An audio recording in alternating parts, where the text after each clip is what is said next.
السلام علیکم ورحمۃ اللہ وبرکاتہ۔ ایک محترم بھائی سوال کرتے ہیں کہ پروفیسر صاحب، زوال کا وقت کب شروع ہوتا ہے اور کب تک رہتا ہے؟ رہنمائی فرمائیں۔ دیکھیے، سورج کے طلوع اور غروب کے درمیان کسی بھی دن جتنا بھی فاصلہ ہوتا ہے، اس کے عین نصف کو وقت نصف النہار حقیقی یا وقت استوا کہتے ہیں۔ یہ وہ وقت ہوتا ہے جب سورج عین سمت الراس یعنی انتہائی بلندی پر پہنچ جاتا ہے۔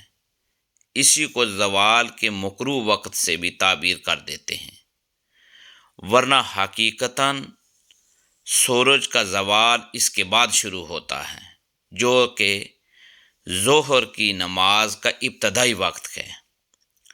چونکہ سورج کی پوری ٹکیا کا حجم 32 دقیقہ ہے، یعنی 32 دقیقہ ہے، اور اسے سمت الراس یعنی ہمارے سر کی جانب آ کر وہاں سے گزرنے میں 2 منٹ اور 8 سیکنڈ لگتے ہیں۔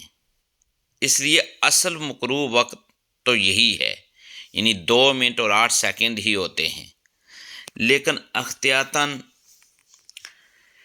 وقت استوا سے 5 منٹ پہلے اور 5 منٹ بعد تک نماز نہیں پڑھنی چاہیے۔ یعنی کل آپ یوں سمجھ لیں کہ تقریباً یہ 12-13 منٹ تک آپ نے نماز وغیرہ نہیں پڑھنی، یہ زوال کا وقت ہے۔ اللہ تبارک و تعالی ہمیں زیادہ سے زیادہ علم دین سیکھنے